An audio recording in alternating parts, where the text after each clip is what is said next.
मेरे प्यारे बच्चों, सुप्रभात। सूरदास जी के पद के तीसरे वीडियो में मैं Rajesh Kumar Tiwari genius English classes के तत्वावधान में आपके समक्ष उपस्थित हूँ। सूरदास जी के पहले पद में हम लोगों ने पद परिचय लिखा था। दूसरे पद में हम लोगों ने पद संख्या 1 के बारे में बताया था। अब बिहार विद्यालय परीक्षा समिति के इंटरमीडिएट सेकेंड ईयर के पाठ्यक्रम के अनुसार तीसरे या अंतिम पद, दूसरे पद के बारे में आज हम लोग जानेंगे। यह दोनों पद 3 वीडियो में बना हुआ है। निश्चित रूप से आप लोगों को सब्सक्राइब कर लेना चाहिए ताकि आपके पास इस पूरे सिलेबस का इंग्लिश और हिंदी दोनों ही सब्जेक्ट का आपके पास वीडियो पहुंचता रहे।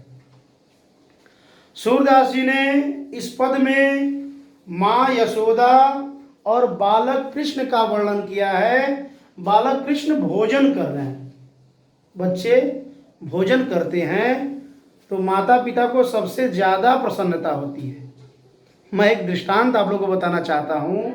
अधिकतर माँ को या पिता को यह लगता है कि मेरा बच्चा खाता ही नहीं है।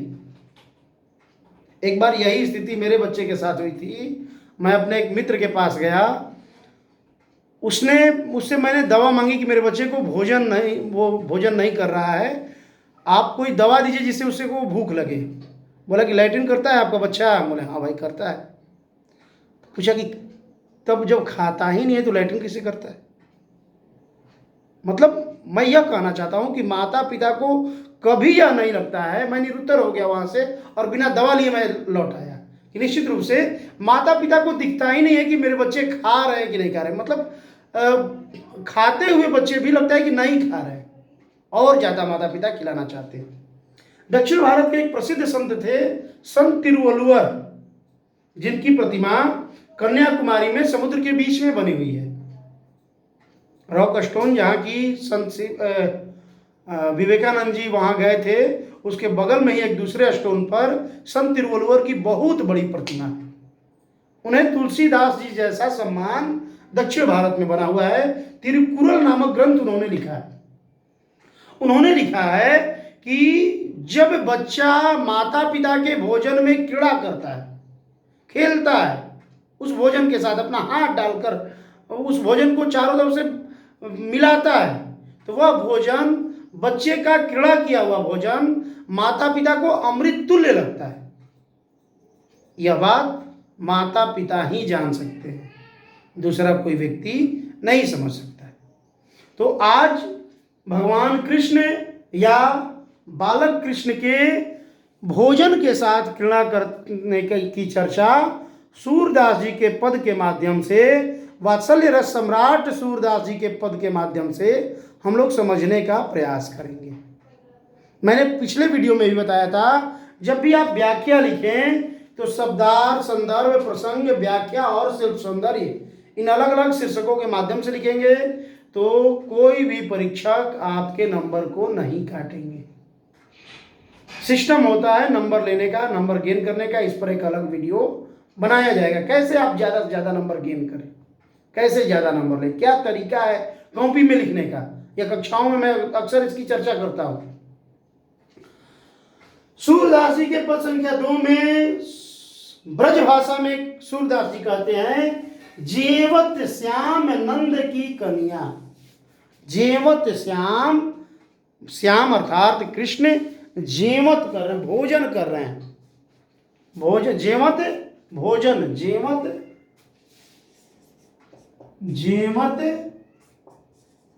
भोजन। जमावत कहीं लिखा जाता है, कहीं जेवत लिखा जाता है, मतलब भोजन करना। जैसे भोजपुरी में बीजे करना कहा जाता है, विजय करना, विजय बीजे भोजन करना। यहाँ जेवना, जेवत करना, जिमाना, जीमना, ये शब्द आते हैं। जेवत श्याम नंद की कन्या। नंद की कन्या, कन्या मतलब स्त्री, पत्नी। नंद जी की कन्या का क्या नाम था? कन्या मतलब कन्या, पत्नी। यशोदा जी नंद जी की कन्या थी। कन्या मतलब भोजपुरी में आज भी कन्या कहा जाता है। कन्या नवविवाहिता स्त्री, लेकिन उस समय कन्या पत्नी, यहां पद में कन्या का अर्थ क्या है? पत्नी। भोजन कर रहे हैं कौन? श्याम। श्याम कृष्ण। श्याम के बारे में भी सूरदास जी ने लिखा है। राधा और कृष्ण के प्रसंगों की जमकर चर्चा की है सूरदास जी ने।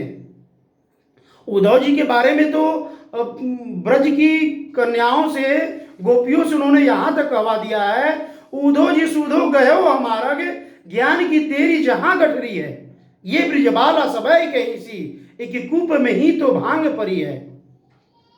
बहुत बृहद वर्णन और विरह रस का बहुत सुंदर वर्णन वात्सल्य रस सम्राट ने किया है। उसकी चर्चा हम लोग बाद में करेंगे, अभी इसका व्याख्या देख लें। जेवत श्याम नंद की कन्या, नंद नंदन भोजन कर रहे हैं और नंद की पत्नी ध्यान से देख रही हैं, बैठी हुई हैं। कछु के खात, कौन कौन भोजन कर रहा है?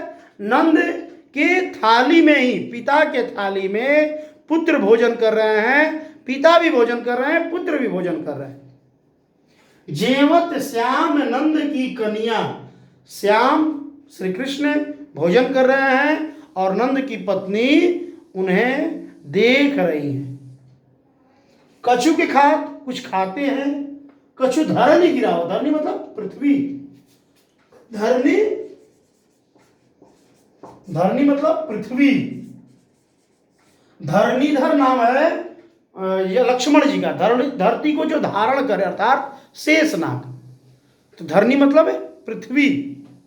कछु के खात, कुछ धरनी गिरावत, कुछ खा रहे हैं, कुछ जमीन पर छीट रहे हैं, बच्चों का स्वभाव होता है, कुछ खा रहे हैं, कुछ कछु धरनी गिरावत, छवि निरखती नंद रनिया, नंद जी की पत्नी यशोदा जी उनके छवि को देख रही है। माँ यशोदा अपने पुत्र के छवि को देख रही हैं। बरी, बरी बेसन का छोटा सा गोल पदार्थ जो भोजन में खाया जाता है, बरी हम लोग के यहाँ कहा जाता है उसे बड़ा। बड़ा दही बड़ा आप नाम सुने होंगे, बेसन का ही या और अन्य किसी पदार्थ का बना हुआ बड़ा सा एक प्रकार का भोज्य सामग्री। बड़ी बड़ा बेसन बहुभांति व्यंजन विविध अगनिया, बरी है, बड़ा है और भी अनेक प्रकार के अगणित व्यंजन है। अगनिया विविध अलग अलग प्रकार के, अगनिया अगणित, अगनिया अनगिनत, अनगिनत जिसकी गणना नहीं की जा सकती है, अनगिनत। हमारे यहां 56 प्रकार के भोजन की व्याख्या की जाती है, 56 प्रकार के भोजन बनाने की चर्चा की जाती है। तो अगर अनगिनत भोजन, अनगिनत व्यंजन उस थाली में हैं जिनमें बरी और बड़ा की चर्चा की गई है, जो बेसन से बना हुआ है, बेसन दाल से बनता है। डारत खात लेत अपने कर, वे छीट रहे हैं, इधर उधर भोज्य सामग्री को थाली से बाहर फैला रहे हैं, कटोरी से भोज्य सामग्री को ले भी रहे हैं। डारत खा रहे हैं, भोजन कर रहे हैं, लेत अपने कर, वे अपने हाथों में लेते हैं, लेकिन उनकी रुचि, उनका पसंद क्या है? दधी दुनिया, कटोरी का दही। भगवान कृष्ण अलग अलग प्रकार के व्यंजनों को छीट रहे हैं, खा रहे हैं, लेकिन उनका पसंदीदा व्यंजन है कटोरी में दही, दधी दुनिया। दुनिया मतलब कटोरी। दुनिया आप लोगों को प्रचलित शब्द लगता होगा, दुनिया कटोरी। हम लोग यहाँ दुनिया धुनी प्रचलित शब्द है, उसको लगभग सब लोग जानते हैं। मिश्री दधी माखन मिश्रित करी, ध्यान दे, चीनी नहीं। आज ही आरपी सर से चर्चा हो रही थी गुड़ और चीनी के बारे में। मिश्री खाया जा सकता है, मिश्री सुपाच्य होता है, मिश्री फायदेमंद होता है, लेकिन चीनी फायदेमंद नहीं होता है। तो मिश्री दधी माखन मिश्रित करी, वो भी मिश्री जो कि धागे वाला मिश्री होता है, वो सर्वश्रेष्ठ होता है। मिश्री दधी माखन मिश्रित करी, मक्खन दही और मिश्री, मक्खन अलग होता है, इसे नवनीत कहा जाता है। नवनीत दूध का सबसे ऊपरी भाग, दही का सबसे ऊपरी भाग, जब दही को महा जाता है तो मक्खन निकलता है। तो मक्खन, दही और मिश्री, तीनों को मिश्रित कर रहे हैं, मिला दे रहे हैं। मुख नावत छवि धनिया, और जो धनिया मतलब पत्नी, किनकी पत्नी? नंद जी की पत्नी देखती है, उनका मुख है, मुख में चारों तरफ दही और मक्खन लगाए हुए हैं। बच्चे खाते हैं तो छींटते भी हैं और मुख में चारों तरफ फैला लेते हैं। आपुन खा, अपने खा रहे हैं। नंद मुख नावत, नंद जी के मुख में भी डाल रहे हैं। आपुन खा, स्वयं खा रहे हैं और नंद जी के मुख में भी उनको खिला रहे हैं। सो छवि कहत न बनिया, यह छवि अवर्णनीय है, इस छवि का वर्णन नहीं किया जा सकता है। पुत्र अपने छोटे छोटे हाथों से अपने पिता को खिलाए, यह दृश्य निश्चित रूप से अद्वितीय है। वात्सल्य रस सम्राट कहते हैं कि आपुन खा नंद मुख नावत, सो छवि कहत न बनिया, इस छवि का वर्णन नहीं किया जा सकता है। जो रस नंद जसोदा बिलसत, सो नहीं तिहु भुवनिया, जो रस, जो आनंद, जो परमानंद नंद और यशोदा पा रहे हैं, जो आनंद की अनुभूति दोनों पति पत्नी अर्थात दंपति नंद और यशोदा अनुभव कर रहे हैं, वह तीनों भुवन में,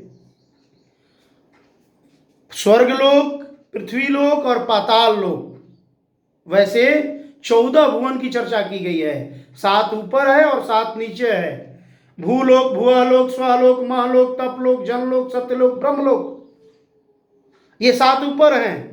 अतल, बीतल, तलातल, रसातल, महातल, पाताल, ये 7 नीचे हैं। इन 14 भुवनों के बीच पृथ्वी स्थित है। कवि कहते हैं कि जो रस नंद जसोदा बिलसत, सो नहीं तिहु भुवनिया, जिस रस की अनुभूति यशोदा और नंद कर रहे हैं, वह तीनों लोकों में कहीं भी मिलने लायक नहीं है, अप्राप्य है। भोजन करी नंद आचमन लीन्हो, भोजन कर लिए और उसके बाद हाथ धो लिया। आचमन कुल्ला करना, आचमन मुख शुद्धि करना। हमारे यहाँ किसी भी धार्मिक कार्य को करने से पहले भी आचमन किया जाता है, शरीर को शुद्ध किया जाता है। 3 बार आचमन किया जाता है, 1 बार हाथ धोया जाता है।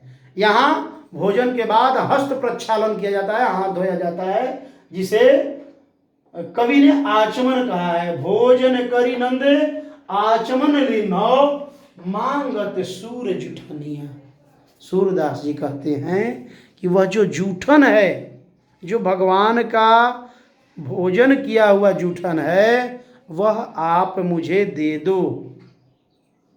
ऐसी परंपरा भारतवर्ष में रही है कि गुरु के जूठन को भी प्रसाद माना जाता है, ईश्वर के जूठन को भी प्रसाद माना जाता है।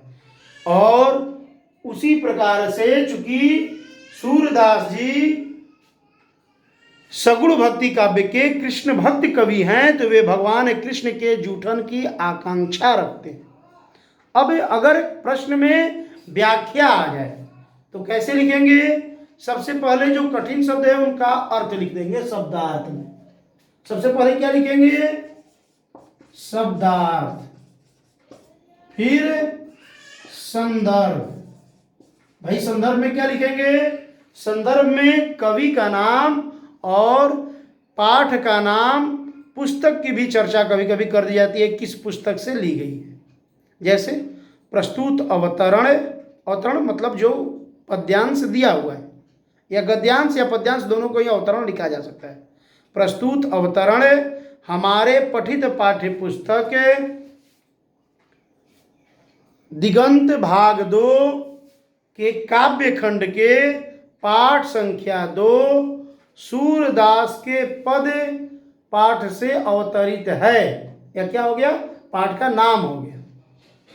अब इसके इस अवतरण के रचयिता प्रसिद्ध वात्सल्य रस सम्राट कवि श्रेष्ठ सूरदास जी हैं। यह हो गया कवि परिचय।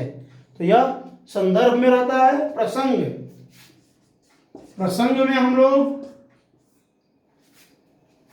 वह काव्य खंड किस बात को लेकर कहा गया है, उसका प्रसंग क्या है, इसको बताया जाता है कि प्रस्तुत अवतरण में कवि श्रेष्ठ ने कृष्ण भगवान के बाल लीला का वर्णन करते हुए उनके भोजन के समय किए जाने वाले अलग अलग प्रकार के क्रीड़ाओं का वर्णन किया है।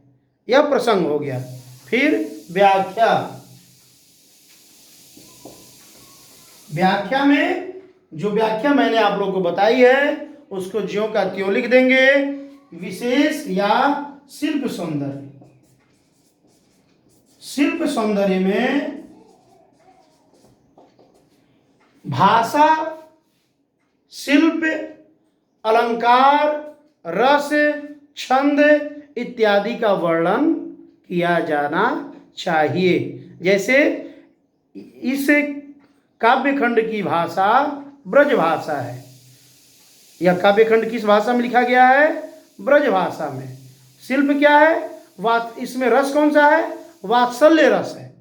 माँ और पुत्र के प्रेम को प्रदर्शित किया गया है, माँ और पुत्र के प्रेम को बताया गया है। माँ अपने पुत्र को निरख रही है, पिता पुत्र को क्रीड़ा करते हुए देखकर आह्लादित हो रहे हैं, इसका वर्णन किया गया है।